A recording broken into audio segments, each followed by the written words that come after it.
Okay, we're live. We don't have any viewers just yet. And as soon as some people join us, we'll go ahead and get started with the introductions. Give a few seconds to get things.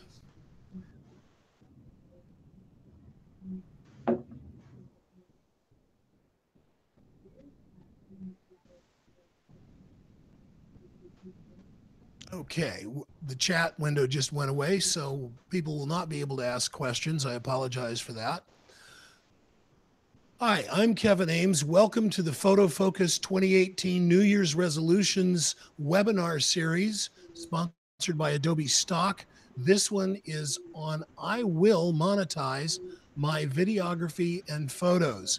I'm joined by an amazing group of still photographers and videographers, and I'd like to introduce my co-host, Abba Shapiro. Abba, how are you doing? I'm doing just fine, thank you. It's nice to be here. Why don't you tell us a little bit about your background and what you do, and then we'll get to our other two panelists. Okay, I'm pretty much, I would like to say a jack of all trades, but that sometimes has negative connotations. But I've been in the video and the photography fields for over 30 years as both a content creator and a content acquirer or a content user. So I've bought a lot of stock over the years, worked with a lot of production companies as both a producer and director, and as well as shooting my own stuff. And it's interesting when I go looking for stock footage, finding the right one sometimes is a challenge. So there's a huge opportunity, a huge market out there. And there's also great opportunities now for video.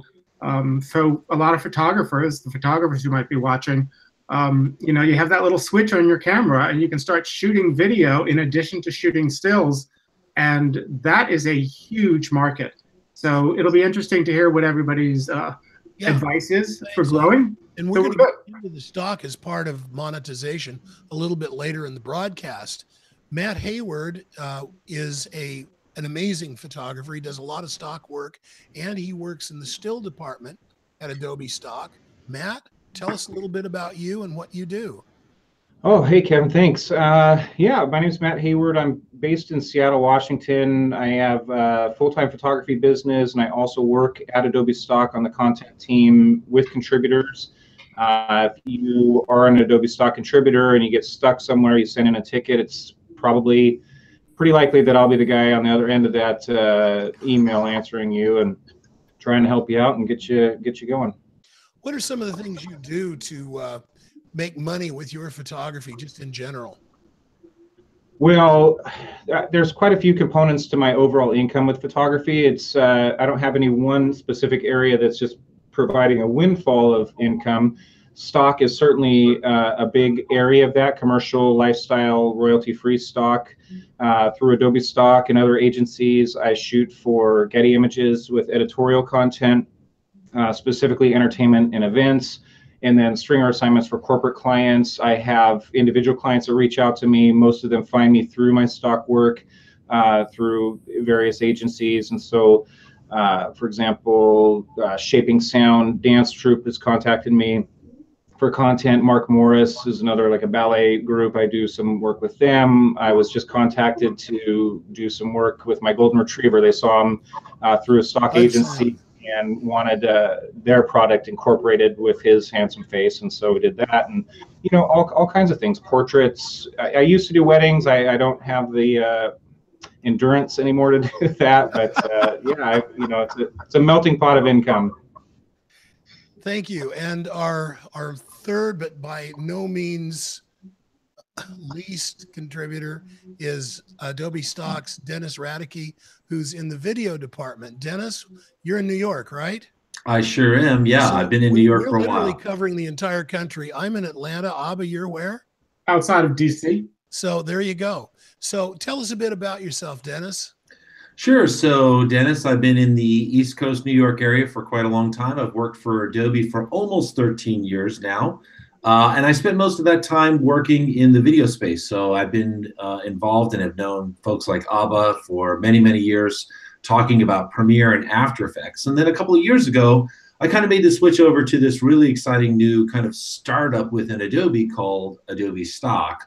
And so I switched from kind of the taking of that raw content and shaping it into a story into the actual content marketplace of Adobe Stock. So I am the content development manager for the motion vertical inside of Adobe Stock, which means I kind of have overall responsibility and oversight for the acquisition and curation of two content types.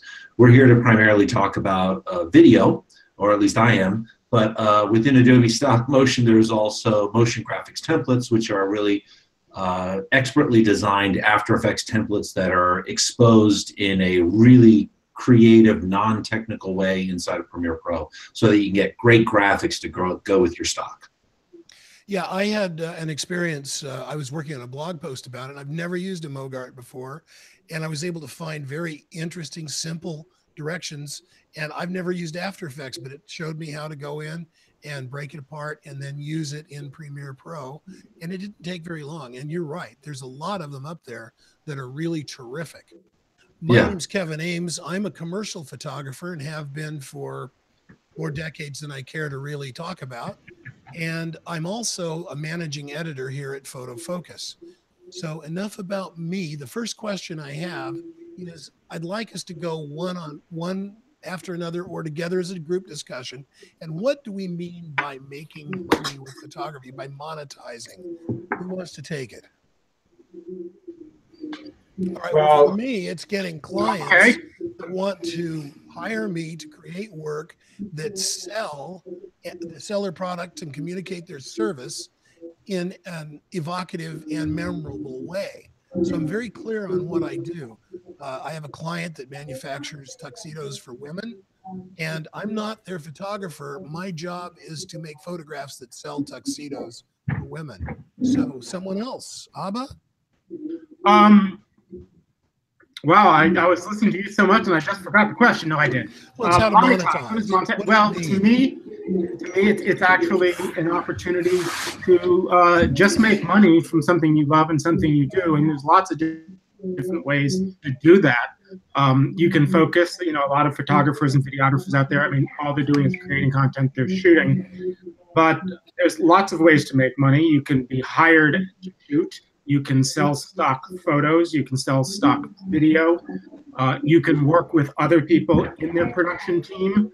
So I think it's just basically taking something you do and something you do well and hopefully something you're passionate about and being able to make money to buy all the cool stuff that you want when you see a new lens come out or you see a new camera body come out or any new gadget. I think we're all tech people. So I think it's finding what makes you happy in making the money and creating the art. Yeah. Great. Matt, how about you?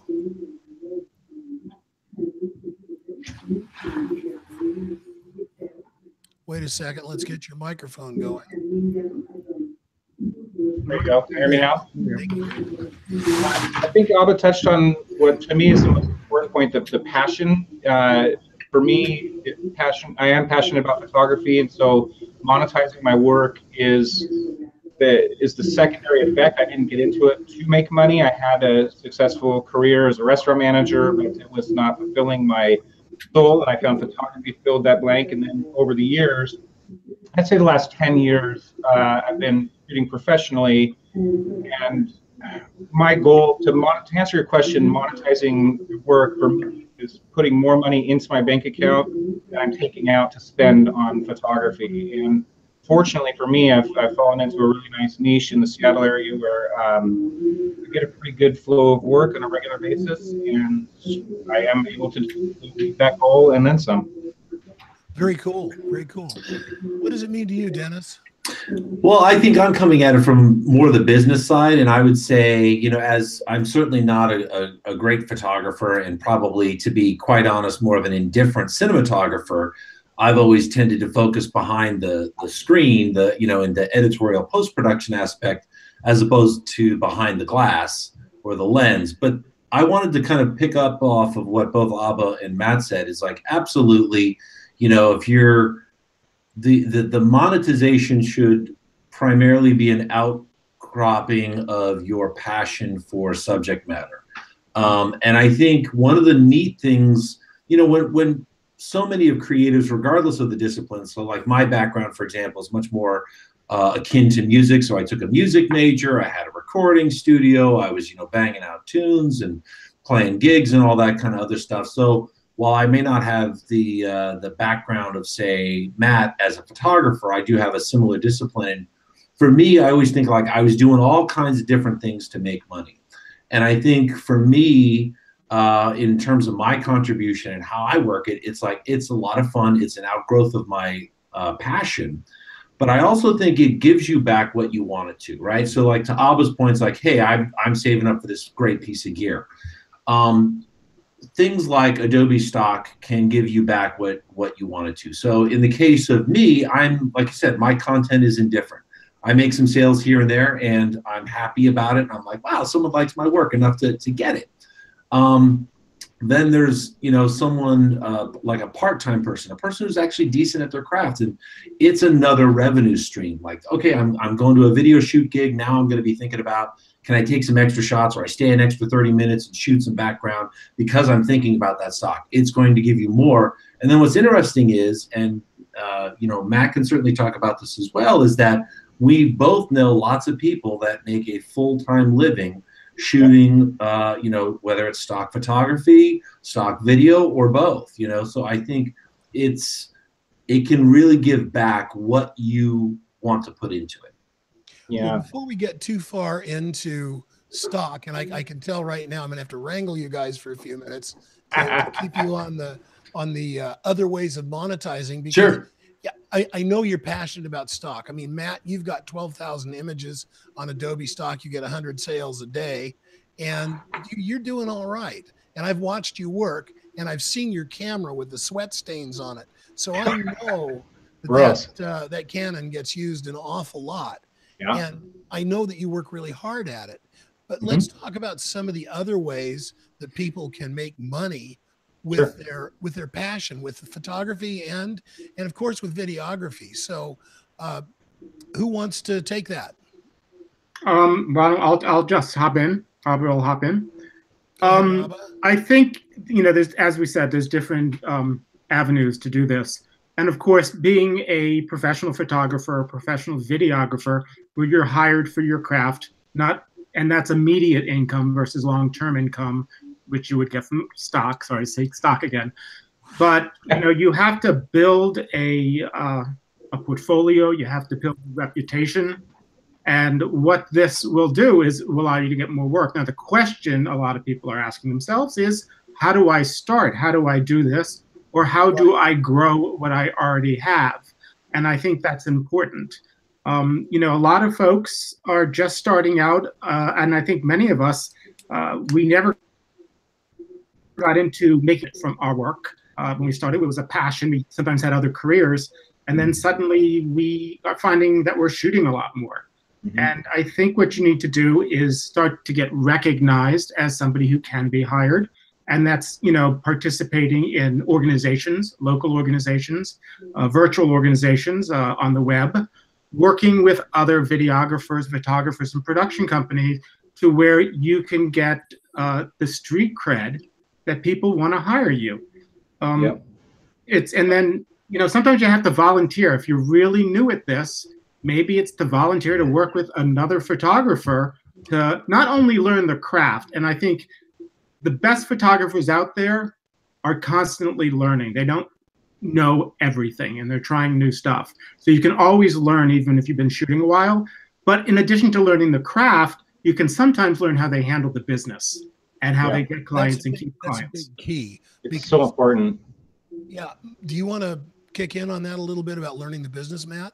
Well, for me, I got into photography. I talked about the passion, and I was a terrible business person when it came to it. I was doing weddings for very low cost and quickly realized that passion and fun and excitement is one thing, but it's real work as well. And so I started to figure out, it took me too long, but I figured out my value and my worth and charged, what I felt my time was worth. And some people dropped off, couldn't afford it or wouldn't afford it, but other people, many did do it. And so that was a really important lesson. But on the flip side too, I did, the learning process is so important I shot music events for free because I loved it, and then that led to paying jobs down the road. And so a lot of photographers really, cringe at that, but the reality of the industry is there's a lot of competition out there, and you need to differentiate yourself. And Abba talked about reputation. It's really critical.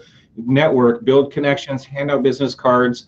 When you do have work, whether it's free, whether it's a big paying job, volunteer, or low paying job, show up early, stay late, dress professionally, behave in a professional manner, and establish a reputation as someone that people can count on. There are a lot of photographers out there that don't do that, and it's critical in my opinion.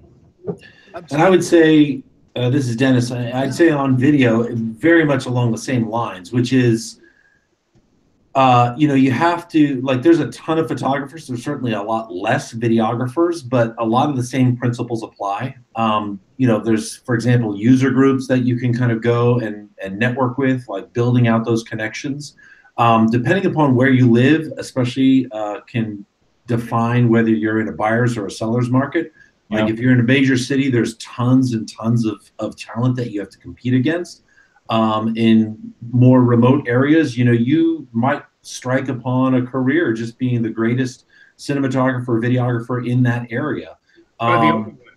Yeah, maybe the only one, right? But right. If you're in an area and you need to learn your craft, you're thinking about this, or you're I'm a film major but I've got to pay the rent.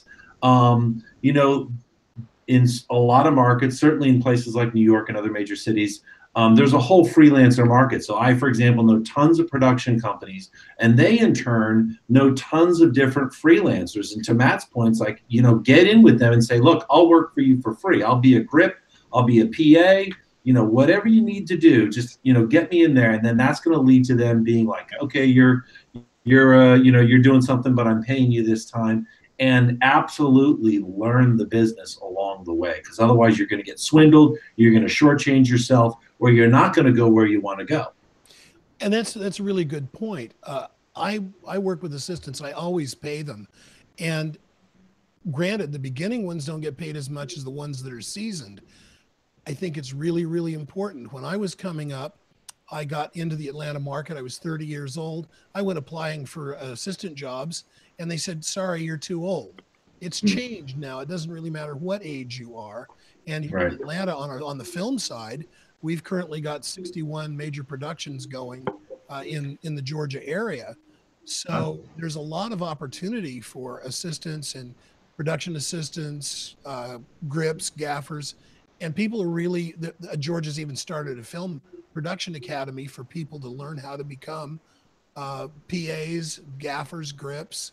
And so they're developing that infrastructure. And it's really important to go out and see what photographers and videographers are doing and how they do it. And it doesn't matter how small the production, you'll always learn something. Anytime I'm on a set, I learn something. And I've been doing this for a day or two, kind of like you have, Abba. And, Matt's a Johnny come lately here. He's a young whippersnapper.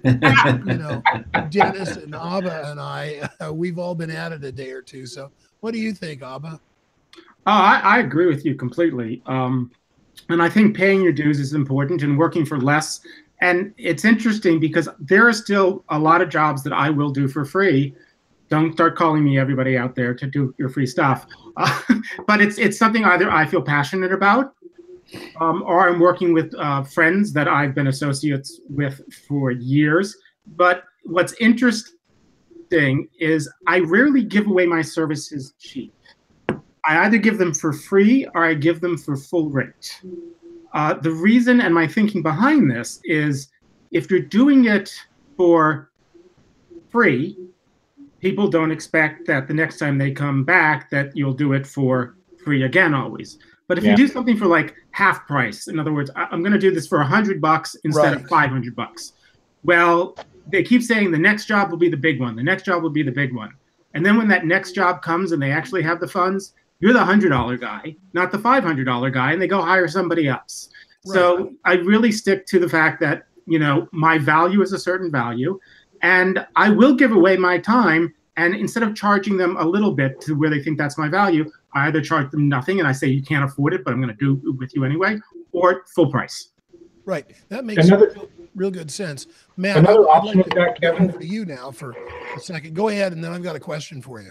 I had heard another photographer talk about this recently, and he brought up that because it is important. You don't want to devalue yourself. And what he was doing when people couldn't afford the rate, or he negotiated a less expensive rate but didn't want to do it for free, is that he would put, $5,000 on the invoice with a $4,500 discount, and the total bill is $500. And so the client would get that invoice so that the expectation was the full price. So it's just another option, another way of looking at it.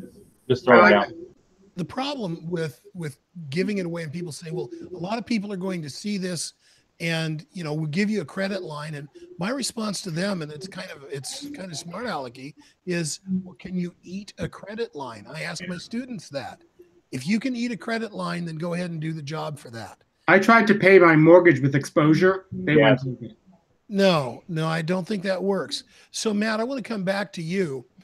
You were talking once when you were shooting weddings, there was a couple that really couldn't afford you. Right. And you worked something out. I thought that was really, it's continuing to pay you dividends. Could you share what you did? Well, and like I said, it's been 10 years since I shot a wedding, but I did have couples that couldn't afford me, but I still really wanted to work with them. And so I would give them discounts on the total package with the caveat that they would sign a model release allowing me to use the images I capture them for commercial licensing, which was through stock. At the time, it was Fotolia.com. Instead, Adobe had acquired Fotolia, and it's Adobe stock. But 10 years later, those images are still making money for me. I made way more money on the commissions from stock sales than I ever would have made charging the full rate for my weddings. So that's worked out really, really well for me. Right. So what I'd like to ask now, just switching gears a little bit, Matt, you and I are both pretty much solo practitioners. We go to a job, we carry our own gear. Maybe we'll have an assistant if it's a big job. Whereas video is kind of a team sport where you've got a whole bunch of different people working for the same purpose. So let's start there. Dennis, could you kind of talk about what a video shoot is like and all the people that are involved, and maybe a big one where you've got catering and craft service and oh my gosh. Yeah. Well, it can go really crazy. I would tend to think, when we talk about most scenarios that you're not getting that bad. But you're right. It can go from like what Abba said, which is, take your still camera and flip it to the video switch, to all the way to, tents and trucks and like, hey, they're the stars over there. Don't knock on their trailer. But typically what you're going to have is quite a bunch of, several groups of people. So you have the actual cinematographers, and in this case, you're going to have multiple cameras if you're doing on the high end, right? A lot of times you're going to also have a full lighting kit and a lighting professional that is lighting the scene according to what the director wants. You have a director of photography that is kind of directing all the cameras in the general shoot, as well as having control over the lights and stuff like that. So there's a lot of different moving parts. I think in a lot of times today, technology has brought a lot more to the masses. And so if you have the knowledge, I'm sure that Matt and Abba go do photo and video shoots, with lots of people, but they'll also go and set up, a couple sticks and some lights and take care of it themselves, and then everything in between. I think to me, the technology is the most interesting thing because it's brought a lot of those aspects so that you can create high quality content for whatever purpose at a much lower cost and price than ever before. Yeah. There's no question of that. Matt, would you like to jump in? Well, I was at Sundance last week and was photographing Spike Lee, and he was on a panel talking about this very thing. And when he was starting out, like, he was desperate to get equipment. I thought the story was really fascinating. And then he reached into the audience and grabbed a guy's phone. It's like, now people are making, feature films with their cell phones. So the technology exists. And so now really the biggest hurdle is in your mind. You need to get out and shoot, just shoot all the time and master your craft and keep it top of mind. And that's going to, bring work to you, I think. I thought it was a solid point. Yeah, it is a solid point. And I think that the more we practice, the better we get. if you don't take your camera with you and you've got your cell phone, still practice good photography. Pay attention to the composition. And, you know, when you're doing video, when was the last time you saw a screen in a movie theater like this? They're kind of like this. And that's a really good idea, is to always hold it in landscape mode rather than portrait. You're a function of the age, though, man, because the vertical video is I'm with you, but at the same time, there are a lot of people, like my kids are all like, yeah, shut up, Dad. Whatever. Yeah, the Facebook Live and everything is vertical. Adobe Stock, we won't accept vertical videos, to my knowledge. I don't think that we'll take them, so it needs to be horizontal. You could correct me if I'm wrong there, Dennis. But yeah, my kids are the same. Snapchat, Facebook Live, all that's vertical. It's crazy. It's knowing what the end use is and the destination for your work. If you know that it's going to be watched in a vertical environment, I think there are instances where that is fine. If you're delivering for television, most people aren't going to watch it like that. If you're delivering for a movie theater, same thing, unless they're napping. But there is an environment where vertical works. What's interesting is a lot of people are delivering square content now because it works in both ways. You know? Yeah. Well, we're going back. We're going back to the days of Hasselblads, when you could take a square picture and then crop it either way or use it square. So really, really interesting the way technology, everything old is new again. So that kind of talks us to shooting stock. And let's start with the photo overview, because I know that we're really going to spend more time on video. And I want to kick it over to you, Matt, on this, because you're really the expert and you're dragging me into this stock stuff, kicking and screaming. It's been a couple of year-long process, and I'm just about ready to make my first contribution. Yeah, that's, well, I mean, you're old school, right? Like, I am old. Like stock used to be, go through the book, and it's a rights managed license, and sometimes it's thousands of dollars, and the technology has evolved and the business has evolved.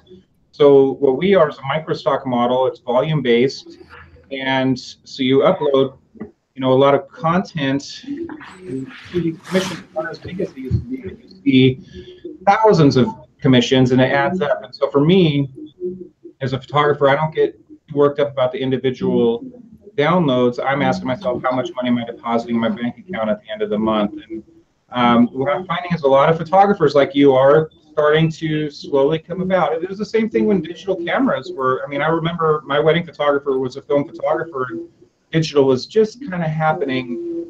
And she was like, oh, I will never shoot digital. Are you kidding? What a fad, and so on and so forth. And now you fast forward 20 years, and it's like, so my point being, I lost my point with that, but let me help you get back on track. How do we start shooting stock? What are the subjects? And I was so amazed when I saw your presentation at Imaging USA. I wish you'd recorded it, because you went everywhere from pictures of your dog, who you shamelessly purchased from a breeder because it was cute and you knew that Hudson would grow up to look amazing. There you are. There's Hudson on the cover. You made a couple of nickels for that picture, didn't you? A couple of nickels, but I've made $10,000. Room and board, doesn't he? He earns his keep. Yeah, his modeling fee is just one piece of popcorn, so that works out. But he gets room and board, and so yeah, he's my best-selling model for sure. I take pictures of my kids, my friends, my family. The point I was going to make earlier is that a lot of photographers that are, full-time wedding photographers, portrait photographers, Seattle wedding photographers are super busy in the summertime, don't have, even a minute to breathe. But in the wintertime, it's pretty dismal and there's not a lot going on. And so these guys that have figured it out are shooting stock in the off season. They upload that, and then it's passive income for them year round. And so, of course, what to shoot, go back to the passion thing we talked about in the beginning, is shoot what you're passionate about, shoot what you love. If you're into surfing, then do surfing photos. Yours are going to be better than mine if I went out and took surfing photos, because I'm not as passionate about it. And so get started shooting what you love, start building up your portfolio, and then broaden your horizons. I mean, there's no limit to what kind of content you can submit. Adobe is a very diverse company. The majority of creatives in the world are using Adobe software in one form or another, and so the need for content is just as diverse. So shoot people, shoot food, shoot nature, whatever you love. Is jelly beans. Oh man, jelly beans. I might even be able to bring this photo up. Maybe. Go ahead and cue it up. I'm gonna have get Dennis's input on this in just a second. Sure. I'm working with a client who does alarm systems, and he wanted to know how he could tighten up his video, and he showed a bunch of different alarm scenarios, and he said he got all of the different videos in his video except for one from Adobe Stock, and I was really blown away with the quality that he and the editor were able to put together with those resources.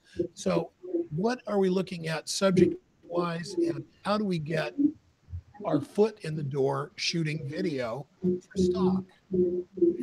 Sure. I would kind of come back to the basic idea. When I'm talking to people that haven't contributed thus far or are thinking about it, I'm like a lot of the same things that we talked about in the beginning, which is like, know what you're doing technically, have a passion for it. And if your thing is, if you're a foodie, then go start shooting food, if you're a macro photography person, then sure, stick that lens in that bug's face and go get that stuff, right?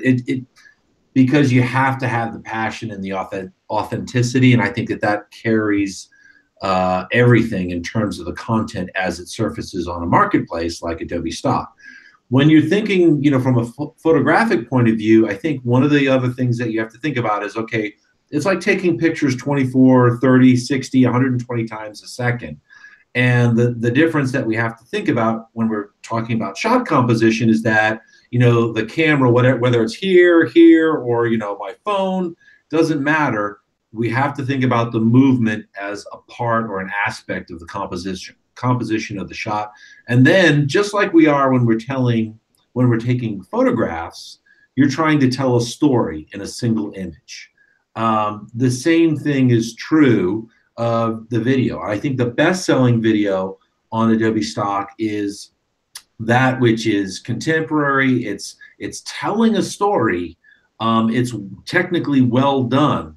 And certainly when we talk about telling a story, some things are more natural in terms of that. Like, for example, like a time lapse. The time lapse is always saying one thing. It's the passage of time, and it's telling that story of that little plant that sticks out of the ground, or the Milky Way shot that the passage of time, or the clouds kind of moving past you in rapid fashion. All of that is telling that story. But no matter what you're doing, there's a chance to tell a story with that. I think that there's a huge component, specifically for photographers that are looking at, for example, something like video. That's the element that trips them up. But a lot of people just shy away, like, oh, I can't do it. I'm like, to your point earlier, and Matt's point, is like, just get started. One of the neat things about Adobe and being an Adobe employee is you get to try everything. And so, for example, like Lightroom, like my iPhone doesn't take HDR pictures really, like the built-in camera app, but Lightroom actually does. So even though I don't really submit a lot of stuff, I love to take my phone out and it's instantaneous. And I'm taking HDR photos that give me range. It's automatically synced. What's cool is there are other apps that are out there on your phone. You can take, use your phone. I mean, like modern phones will allow you to do 240 frame slow-mo at 1080 or better. That's great.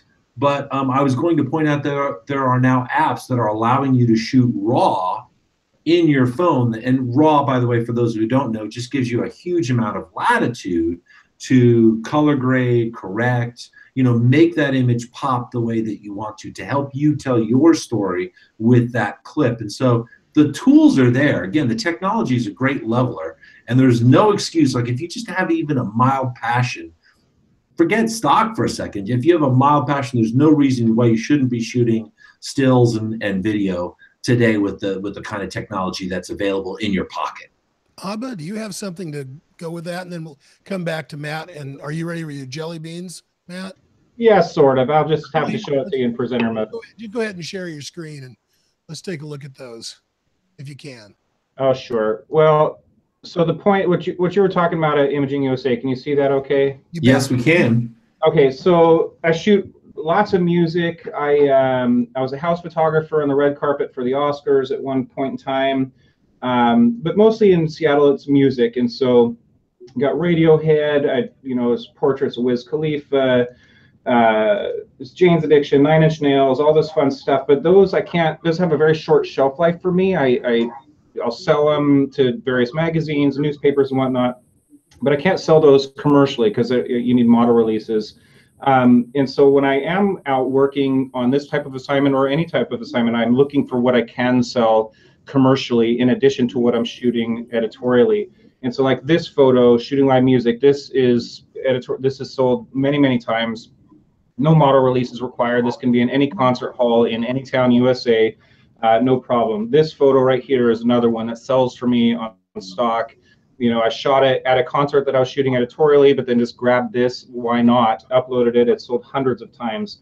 And so skipping ahead, like shooting U2, Oprah Winfrey, AC/DC, shooting the Boss. I mean, this is awesome, right? It's Paul McCartney. These are great, but those 5 photos from U2 to Paul McCartney, the combined sales didn't make as much money as this picture of jelly beans made for me, which is, you know, it's completely insane. And so you can see like this one shot is sold 334 times.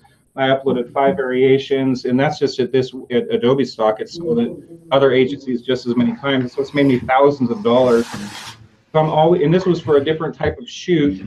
I wasn't planning to shoot these jelly beans, but they happened to be there, and I had my lights set up, and so I snapped the photo. And passive income, it makes money for me on a very regular basis. And so here's one of my old wedding photos that, you know, consistently drives income. My daughter, when she was like 3, and the one in the background, Savannah, she's now 16, almost 17. The one in the front is 13, almost 14. And so that's what I'm, you know, these pictures make money for me year after year. There's Hudson, again, my best-selling model. And so just a couple of examples. And then to Dennis's point and to Abba's point, I was doing a shoot with my wife and dog, and I am not really a good videographer, but I do have a great camera, and I just flipped the switch to video and did this quick clip. And this is sold a number of times, and the commissions on video sales are really pretty good. I mean, they're very high, and so you only need to sell one video compared to multiple photos. And so for me, it was just, you know, the light bulb turned on when I started seeing these sales come in. And so I'm educating myself on video. I have a long ways to go, but I make a conscious effort to flip that switch into video mode when I'm doing stills, just to earn some extra money. That's great. And now, thank you so much. Go ahead.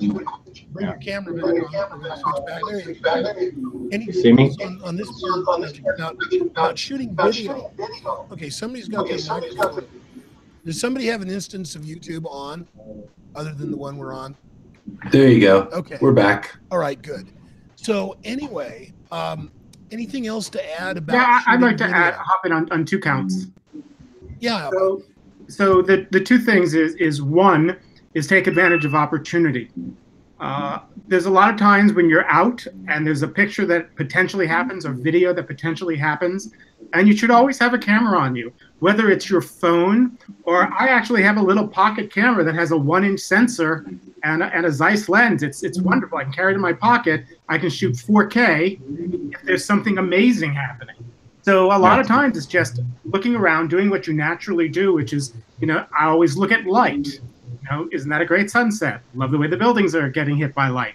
And if you have a camera, you can capture those images. When dealing with video, you do have to keep a couple of things in mind. Stabilization, have a tripod, even a little pocket tripod. I'm looking around, wait, I'm gonna duck out, I don't know if you can see, but you know, I'm a big advocate of tripods too. I was in New York and I didn't bring a tripod. This is for a phone. I don't know, can you see this? Am I live? Yeah. Okay, so, you know, I actually got 2 pieces, and what's nice is I can plug my phone in, I can turn it 90 degrees, and I can shoot 4K video on my phone, but it's stable. And when I'm in Manhattan, a lot of times I'll like put my tripod on top of a trash can and just shoot cars going by, you know, with a nice open shutter so I'm getting a blur. But be prepared and understand what people are looking for if you're looking to sell stock video. They're probably not going to use a 3-minute shot. They probably want something about 10 seconds or 15 seconds. So do some various lengths, various angles, but it doesn't have to be really long, and it shouldn't be really short, and it should be high quality. And high quality means clean, means lit, framed right, not, you know, shot with handheld with a cheap, 720p versus shooting it at high def or ultra high def, which is in higher demand because everybody's delivering at that spec. Okay, these are a couple of questions I want to ask that I think is very germane to this. Just as a sidebar, when I was in New York, I was there during the bomb cyclone, and I was up on the 20th floor of an apartment building looking out over Washington Square Park. So I shot video. There was one window I could open that had a screen on it. So I was shooting video out there, and I've got snow blowing sideways over Washington Square Park and looking over the NYU library and down University Place. So I think that has some potential at stock. But now, what format? I shot those in 1080p, and then I heard 4K is better. So, Dennis, may I pick your brain on that one? Sure. There's quite a few things that you could talk about there. I think first and foremost, you shouldn't be afraid. Like, nothing ventured, nothing gained, right? So every clip that comes to any of the content services, including Adobe Stock, goes through moderation, right? So we look at everything, and there could be an aspect like, maybe it had a black frame or a drop frame in there, and it might be refused for a technical reason or something like that. So everything gets looked at there. But to your point about HD versus 4K, 4K I think is good for the contributor in the sense that it is future-proofing their content. In other words, there'll come a time when Matt might say, well, you know what, the resolution for that jelly bean shot, it's not selling as much as it used to because what people want is a even bigger image, maybe. In the case of video, 1080 HD or traditional HD resolution, that's really what is most content is delivered on right now today. And certainly that's what's driving most of the sales on Adobe Stock. That said, the 4K version certainly will automatically generate the 1080 version for you, so the customer gets a choice. So if your original source material is 4K, we'll make the 1080 version for you, and you'll have both of them up there, giving the customer a choice. And of course, if you buy the 4K, that's more money, and that means more money for the contributor as well. But today, I don't think that there's anything wrong with selling or uploading just a 1080 version of that clip. Okay, I wanted to ask too about frame rate. Now, before we do that, well, with 4K, you can actually crop into it to make a 1080 frame. So you could actually digitally pan if you wanted to. Do you recommend that, or do you just want the straight clip and let the customer do the special effects? So, right. So what I'm saying is if you have a 4K original, like you shot that same clip in 4K, we'll automatically transcode it and make a 1080 version, full frame. We'll basically resize it. We won't crop or zoom in or do a pan and scan or anything like that to a 4K image and make just a 1080 window out of it. We'll actually make a 1080 pixel for pixel representation of that clip.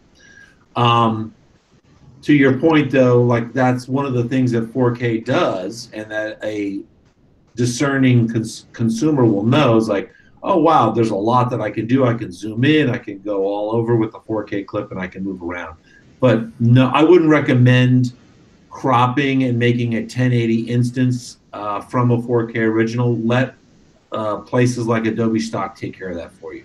Great, good to know. One last question on that. What about frame rate? Yeah, so what the industry really understands is, we have obviously in the United States NTSC, right, which typically standardizes around 2997, but there are certainly other things. Frames a second. Right, give or take 30 frames a second, or give or take 24 frames a second. But in a lot of other countries, you're working at 25 frames a second or 50 frames a second, right? Bottom line is on Adobe Stock, we don't care about the frame rate. We'll accept almost all of the normal standard frame rates. So that'll be like 23,976, 24, 2997, 30, 30 drop. What else do we? All the way up to 120 or 240.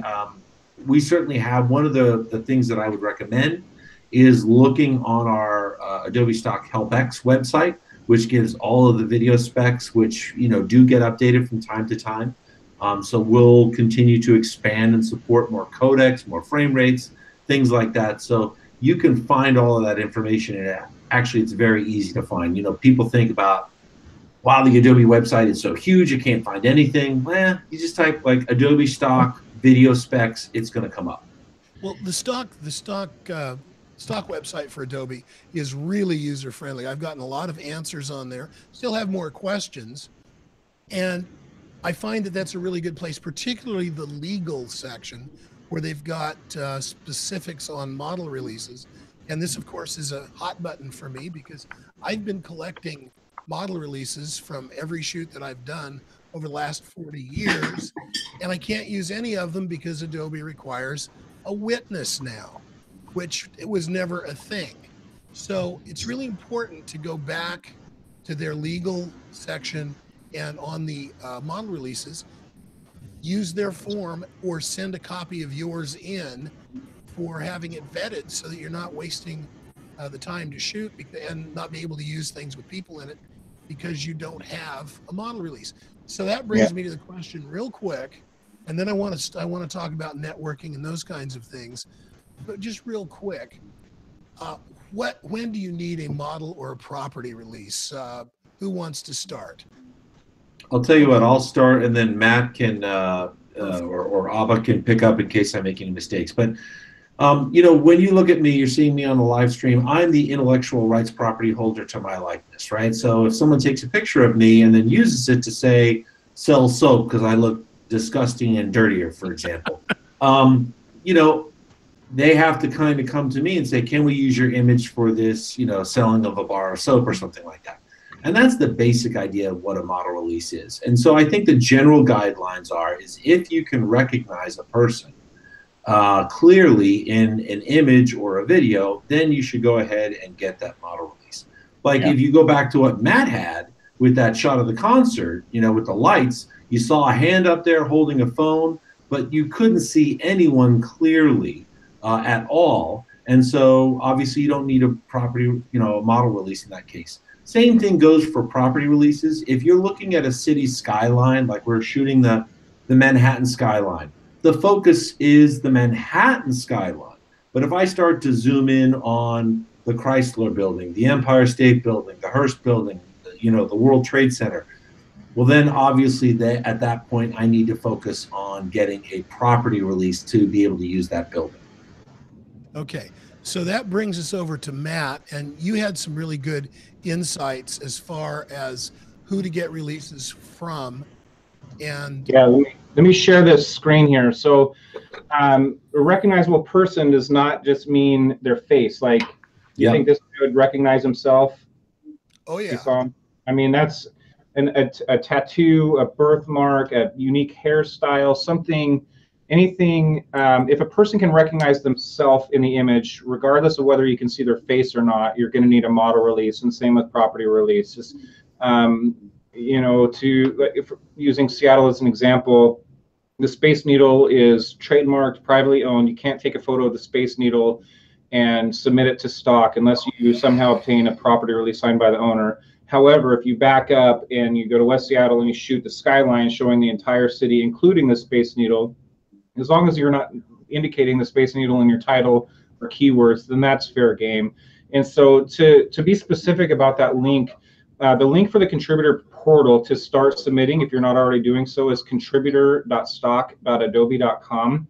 You just need an Adobe ID to sign in. You don't have to be a cloud member or anything. If you, once you do sign in, you click Learn and Support at the very bottom left of the contributor portal, and that's going to be that page that there's a whole section on legal guidelines, including model and property releases. There are upload specifications for videos, for vectors, illustrations, photos, 3D assets, templates, mogarts, you name it. There's so much information in there. So the Learn and Support page at the bottom of the contributor portal, which again is contributor.stock.adobe.com. Did I answer your question anywhere in there? Yeah, you really did, and that it's really quite good. I guess to just bottom line it, we want to say that if there's a question, get a release. Absolutely. It's a CYA form. When in doubt, get a release. If it's a maybe, and like you said, we're going to moderate these images, and that's one of the first things we do is search for intellectual property violations, but it's not perfect. It's human eyes looking at it on our end, so you need to do your due diligence and make sure that you have all the necessary rights and releases to sell content for commercial licensing. If we see a violation, we will reject it. In this case, CYA stands for cover your assets. That's right. That's right. Assets. Yeah, very important. Abba, do you have something to add here?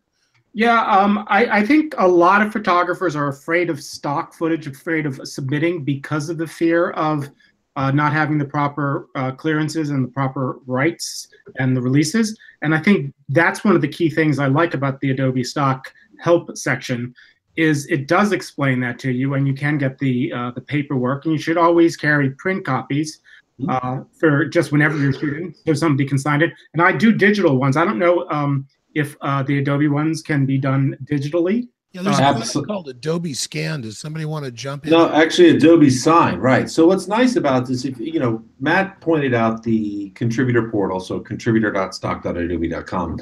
And so if I upload a video up there and it's going to say in the contributor thing about this particular clip, hey, does it have people in it, recognizable people? If I click yes, it's saying, well, then you need a model release. Would you like to create a model release? And I can. I like, Kevin, I know I took a video of you. I know your email address, and I can just send you an email. It's going to email you the property release in a PDF form, and you're going to be able to sign it. I'm going to be able to sign it. It's going to be uploaded to the stock system. So we've actually taken a lot of the pain out of it recently. So that's been a really good advancement from my point of view. Is there a digital version you can keep on a tablet that people can sign on the spot? Yeah, I use an app called Easy Release. Yeah, me too. Yeah, I use that also. And that's sufficient for Adobe? Yes, we accept it. As long as the legal, you can actually copy and paste the text from the Adobe Stock release, paste that into the Easy Release app, and so that's all on there. And then it's a digital signature. They're using their finger on there, but you still need, unless you're using Adobe Sign, which Dennis is talking about, and that's just a matter of clicking on emails, and that's its own authentication. But if you're using Easy Release or a paper app, the photographer needs to print and sign his or her name, and the name needs to match your account, and the printed name needs to be legible. That's important. The model needs to print and sign his or her name if he or she is over 18. If they're a minor, then you need the parent's signature. And then as Kevin was talking about, the witness is also required. An adult witness printed and signed their name, and the date needs to match. They need to actually witness that signature. And so the Easy Release app is super convenient. That is what a lot of people use, and so we will take that. I think it costs around $10 or something like that. What's nice about it also is if you get it, it'll work on your phone as well as your tablet, and it all syncs up. So you always have access, especially if you shoot a lot of the same people. And it's like, oh, we have all the information. You can bring them up as a talent, as a model, and then it's very easy to do. But I think that is nice for me to know. See, I didn't know all the rules with Adobe, and I've learned something. So I can use that. Good. And to your point as well, when you upload, if I uploaded a picture of myself, and if it's a self-portrait, I still need to do a model release. The moderators don't know who I am. But if I labeled it Matt.release, that's going to be in my account. So if I took another picture of myself tomorrow, I'm a total narcissist. I'm always taking pictures of myself. I can just click on the releases, and my name will be in there, and you can attach that same release. You don't have to upload a brand new release for the same person over and over again. Again, going back to covering your assets, you should still, obtain that signed release every shoot that you do, but you don't need to upload a new one every time.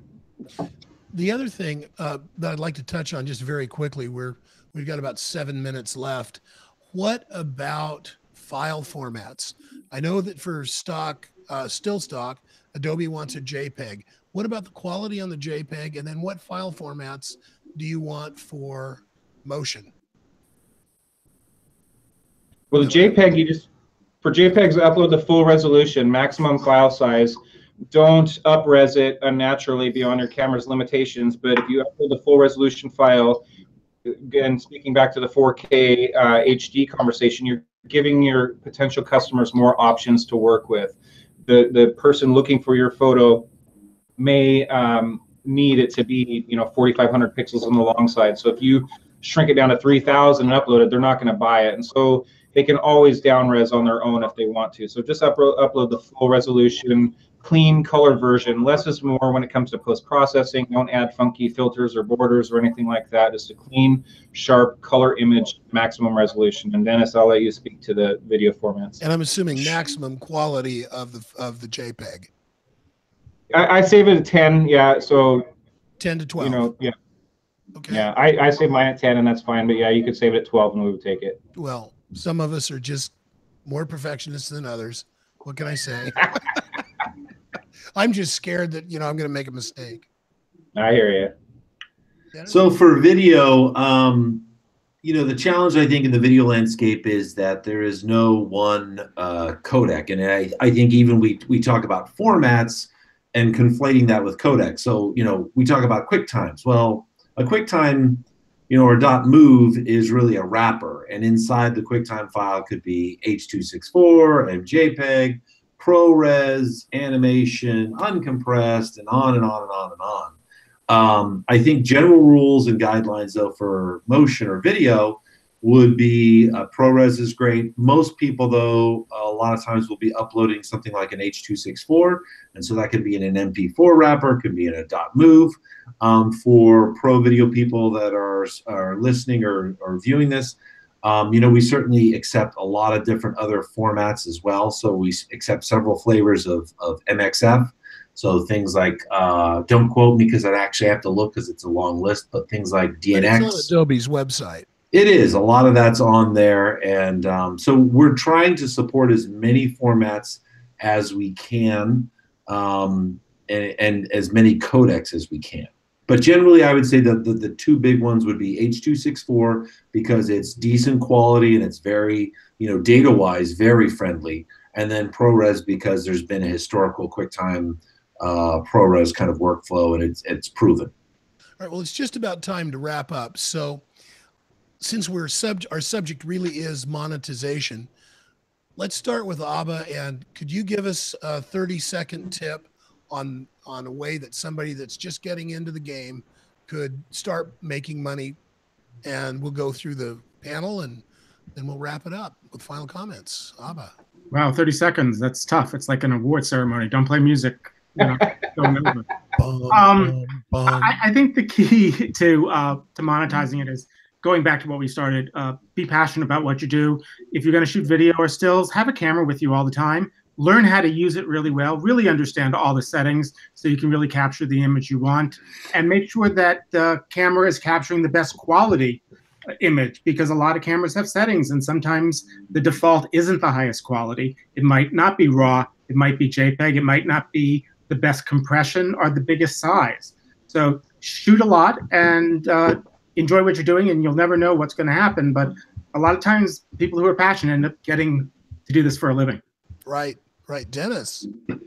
Sure. I would say, just to flip it around, you know, at this point, you know, we have such access to easy capture devices, whether it's the phone or, you know, on video, you know, proliferation of things like GoPro cameras. So my hunch is that there's a lot of people that actually have hard drives or a folder full of existing content.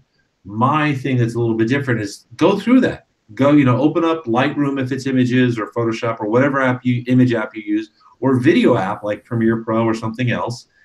Start going through that, and, you know, based upon what we've talked about today, does it fit these guidelines? Start submitting some of that stuff. If you shot some great vacation photos, look for those great tidal waves or waves that are coming in on the beach. Or if you've got a drone, you know, look for some of that stuff that is shooting some of those scenic landscapes or flyovers on the lake or the pond or whatever. Get started with what you have and then build from there. Matt. Yeah, those are all great points, and I would just advise you to never stop learning. No matter how long you've been doing it, there's something new to learn. Educate yourself, dive in as much as you possibly can and shoot. Learn the business aspect of it, take business classes if you can, and then most importantly, go to contributor.stock.adobe.com and create a stock account and start uploading. I mean, it's shoot what you love, and I don't know, it's that's it. And be better than the competition. There's a lot of competition out there. There's a lot of incredibly talented photographers and videographers. Be better. Yeah, you know, it seems to me that we keep coming, for some reason, keep coming back to this stock thing. I can't figure out why they're so keyed in on it. It's almost like it was a job or something, but it sounds to me more like it's a passion of theirs. Yeah. So I want, on behalf of Photo Focus and Abba Shapiro, Dennis Radicke, and Matt Hayward, I'm Kevin Ames for Photo Focus, and I want to thank you all very much for joining us. And if you have questions, by all means, get a hold of me, Kevin at photofocus.com. And I'm sure, do you guys want to share any address, or they can send the questions to me and I'll forward them? How would that be? Yeah, or that there's a contact us link at the bottom of contributor.stock.adobe.com, and most of those tickets come my way. So feel free to reach out anytime. I do my best to respond as quickly as I possibly can. Okay, well, I want to thank our panel. You guys were just absolutely amazing. Any last words that you want to share? Anybody? Thank you for hosting. Oh, you're welcome. Thanks for being here, Abba. Yeah, thanks, Kevin. It was good talking to all you guys. Yeah, likewise. Well, you're welcome. Well, I'm going to stop the broadcast now, and if you guys just hang on for a minute.